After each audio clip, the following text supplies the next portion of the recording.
স্বাধীন বাংলাদেশের ইতিহাসে ভারতের সাথে বাংলাদেশের একবারই যুদ্ধ সংগঠিত হয়েছিল। সেই যুদ্ধটি হচ্ছে বড়াইবাড়ি যুদ্ধ। এই যুদ্ধে ভারতীয় সীমান্ত রক্ষী বাহিনী বিএসএফ বাংলাদেশী সেনাদের কাছে শোচনীয়ভাবে পরাজয় বরণ করে। বড়াইবাড়ি যুদ্ধে ভারতের 178 জন সৈন্য নিহত হলেও বিপরীতে বাংলাদেশের বিডিআরের মাত্র 3 জন সৈন্য নিহত হয়েছেন। বড়াইবাড়ি সীমান্ত সংঘর্ষকে কেন্দ্র করে ভারতের সাথে বাংলাদেশের সর্বমোট 3টি সীমান্তে যুদ্ধ সংগঠিত হয়। এর মধ্যে 2001 সালের 15 এপ্রিল সিলেটের পদুয়া সীমান্তে, 18 এপ্রিল কুড়িগ্রামের রৌমারী সীমান্তে এবং 19 এপ্রিল পুনরায় পদুয়া সীমান্তের কাছে ভারতীয় সৈন্যদের সাথে বাংলাদেশের বিডিআরের যুদ্ধ হয়। এই 3টি যুদ্ধে ভারতীয় সৈন্যরা বাংলাদেশি বিডিআরদের সৈন্যদের কাছে শোচনীয়ভাবে পরাজয় বরণ করেন।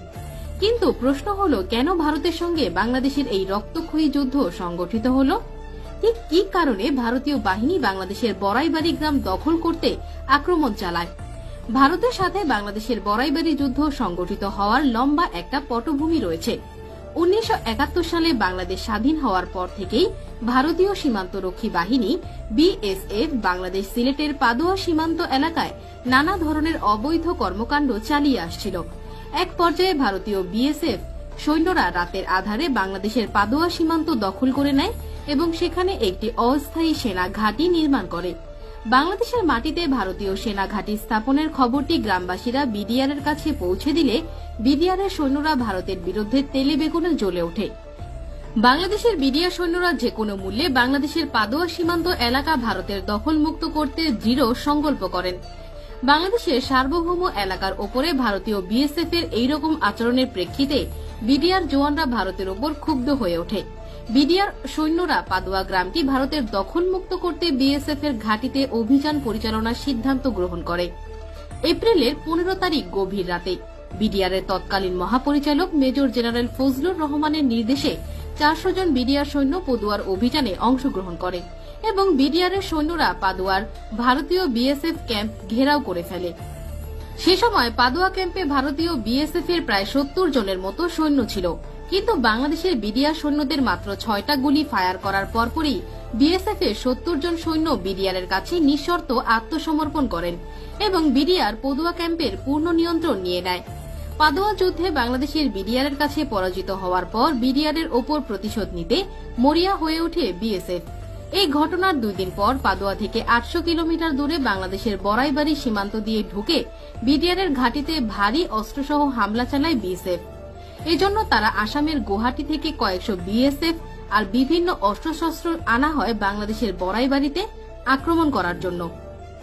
18 এপ্রিল ভোররাত 3টায় বড়াইবাড়ি গ্রামের সাইফুল ইসলাম নামের একজন কৃষক ধান খেতে সেচ দিতে গিয়ে দেখতে পান শত শত ভারতীয় বিএসএফ সৈন্য সাজোয়া গান, মেশিন গান আরও বিভিন্ন অস্ত্রশস্ত্র ও বিপুল পরিমাণ সৈন্য নিয়ে কাঁটাতারের বেড়া পেরিয়ে বাংলাদেশের অভ্যন্তরে ঢুকে পড়েছে। এসব ভারতীয় সেনা দলের প্রধান উদ্দেশ্য ভোরের আলো ফোটার আগেই বিডিআর এর বড়াইবাড়ি ক্যাম্প দখল করে নেওয়া। তখন ভারতীয় বিএসএফ এর একজন সদস্য সাইফুল ইসলামের কাছে হিন্দি ভাষায় জানতে চান বিডিআর ক্যাম্প কোথায়। হিন্দি ভাষায় কথা বলার কারণে সাইফুল ইসলাম সহজেই বুঝতে পারেন এরা ভারতের বিএসএফ এর সদস্য। তখন সাইফুল ইসলাম বুদ্ধি করে বিএসএফ কে বিভ্রান্ত করার উদ্দেশ্যে বিডিআর ক্যাম্পের মতো একটি পরিত্যক্ত বাড়ি দেখান, আর বিএসএফ সেটাকে ক্যাম্প ভেবে এগোতে থাকে। এই সুযোগে সাইফুল ইসলাম বড়াইবাড়ি ক্যাম্পের বিডিআর সদস্যদের এই ঘটনা জানান। তখন বিডিআর সদস্যরা স্থানীয় গ্রামবাসীদের নিরাপদ স্থানে নিয়ে যান এবং ভারতীয় বিএসএফ সৈন্যদের মোকাবেলা করার জন্য প্রস্তুতি নিতে শুরু করেন। সাইফুল ইসলাম যখন বিডিআর ক্যাম্পে যান তখন সেই ক্যাম্পে মাত্র 8 জন বিডিআর সদস্য ছিল। অপরদিকে বাংলাদেশের ভেতরে ঢুকে পড়া ভারতীয় সেনাবাহিনী ও বিএসএফ এর সম্মিলিত সেনা সংখ্যা ছিল প্রায় 500 জনেরও বেশি।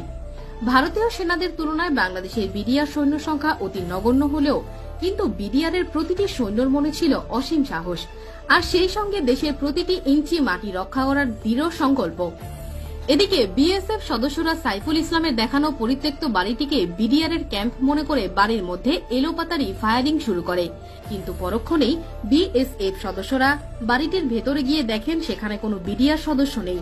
ভারতীয় বিএসএফ সৈন্যরা ভেবেছিল তাদের ভয়ে বাংলাদেশের বিডিআর সৈন্যরা পালিয়ে গেছে, কিন্তু এর কিছুক্ষণ পরেই ভারতীয় বিএসএফ এর সেই ভুল ভাঙতে শুরু করে।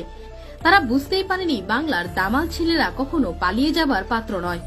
বিডিআর সৈন্যদের চারদিক থেকে এলোপাতাড়ি গুলি শুরু করলে দিশেহারা হয়ে পড়ে ভারতীয় বিএসএফ সদস্যরা। বিডিআর সদস্যরা ভারতের বিশাল সৈন্যবহরের সামনে সরাসরি যুদ্ধ না গিয়ে গেরিলা যুদ্ধের কৌশল অবলম্বন করে, কারণ বিডিআর জওয়ানরা ভালো করেই জানত তাদের পক্ষে মাত্র 8 জন সৈন্য নিয়ে ভারতের 500 জন সৈন্যর বিপক্ষে লড়াই করা মোটেও সহজ কাজ নয়। এজন্য বিডিআরের এই 8 জন সৈনিক আগে থেকে গ্রামের ভিন্ন ভিন্ন অবস্থানে ফাঁদ পেতে থাকে এবং ভারতীয় সেনারা বরাবরই ক্যাম্পের দিকে অগ্রসর হওয়ার সাথে সাথেই বিডিআর সদস্যরা মেশিন গান দিয়ে গুলি ছুড়তে শুরু করে। আর এই এক একটি মেশিন গান দিয়ে 1 মিনিটে 700 গুলি ছোড়া সম্ভব। বিডিআর সদস্যরা এসব মেশিন গান দিয়ে ভিন্ন ভিন্ন লোকেশন থেকে বৃষ্টির মতো গুলি ছুড়তে শুরু করে। বিডিআর সৈন্যরা ভিন্ন ভিন্ন লোকেশন থেকে ফায়ারিং শুরু করার কারণে ভারতীয় বিএসএফ ভেবেছিল বিডিআর তাদের চারদিক থেকে ঘেরাও করে ফেলেছে এবং বিডিআরদের সৈন্য সংখ্যাও তাদের তুলনায় অনেক বেশি। কিন্তু বাস্তবে তখন বিডিআর এর মাত্র 8 জন ভারতীয় সেনাদের বিরুদ্ধে যুদ্ধ চালিয়ে যাচ্ছিল। বিডিআর এত স্বল্প সংখ্যক সৈন্য নিয়ে যুদ্ধ চালিয়ে যাচ্ছে সেটি ঘুণাক্ষরেও টের পায়নি ভারতীয় সৈন্যরা। যুদ্ধ শুরুর কিছুক্ষণ পর বিএসএফ মানসিক ভারসাম্যহীনের মতো এলোপাতাড়ি গুলিবর্ষণ শুরু করে, যার ফলে বিডিআর এর ল্যান্স নায়েক ওয়াহিদ মিয়া, সিপাহী মাহফুজ, 26 রাইফেলস ব্যাটালিয়নের সিপাহী আব্দুল কাদের নিহত হন। প্রায় 2 দিন ব্যাপী এই যুদ্ধে মাত্র 3 জন বাংলাদেশি বিডিআর সদস্য নিহত হন এবং এর বিপরীতে ভারতের 178 জন বিএসএফ সদস্য নিহত হয়। এরপর গ্রামবাসীদের কাছ থেকে খবর পেয়ে পার্শ্ববর্তী হিজলামারি ক্যাম্প থেকে আরো 6 জন বিডিআর সদস্য বড়াইবাড়ি ঘাটির বিডিআর সদস্যদের সাথে মিলে ভারতীয় বিএসএফ এর বিরুদ্ধে যুদ্ধ করে। তারপর বিডিআর এর আক্রমণকে আরো শক্তিশালী করার জন্য হানাদার বিএসএফ কে বাংলাদেশের ভূমি থেকে বিতাড়িত করার জন্য বিডিআর এর সদর দপ্তরের নির্দেশনায় রংপুর, জামালপুর, ময়মনসিংহ ও কুড়িগ্রাম থেকে অতিরিক্ত বিডিআর সদস্য বড়াইবাড়িতে পৌঁছালে ভারতীয় বিএসএফ পিছু হটতে বাধ্য হয় আর আত্মসমর্পণ করতে বাধ্য হয়। কাপুরুষ বিএসএফ সদস্যরা বিডিআর সৈন্যদের প্রবল প্রতাপের সামনে টিকতে না পেরে পালিয়ে যাওয়ার সময় বাংলাদেশি নিরীহ গ্রামবাসীর 86টি বাড়ি জ্বালিয়ে দিয়েছিল, কিন্তু বাড়িগুলোর ভেতর মানুষ বিডিআর সদস্যদের তত্ত্বাবধানে আগে নিরাপদ স্থানে চলে যাওয়ায় তাদের কোনো ক্ষতি হয়নি। যুদ্ধের 2 দিন পরে বাংলাদেশের ধানক্ষেতের ভেতরে পড়ে থাকা 16 জন বিএসএফ সৈন্যর মরদেহ ভারতের কাছে হস্তান্তর করা হয়। বাকি 158 জন সৈন্যর লাশ যুদ্ধকালীন সময়ে বিএসএফ তাদের দেশের অভ্যন্তরে নিয়ে যায়। ভারতের অভ্যন্তরীণ চাপে পড়ার আশঙ্কায় বিএসএফ বাংলাদেশের পড়ে থাকা 16 জন নিহত হওয়ার কথা স্বীকার করলেও বাকি 178 জন সৈন্য নিহত হওয়ার খবর প্রকাশই করেননি। প্রত্যক্ষদর্শীরা জানায় বিএসএফ তাদের অনেক সৈন্যর লাশ ভারতের ভেতরে টেনে নিয়ে যায়। পরবর্তীতে বাংলাদেশ সরকার বড়াইবাড়ি যুদ্ধের স্মৃতিকে স্মরণীয় করে রাখার জন্য সেই পরিত্যক্ত বাড়িটির ওপর বিএসএফ এর গুলির চিহ্ন সংরক্ষণ করে।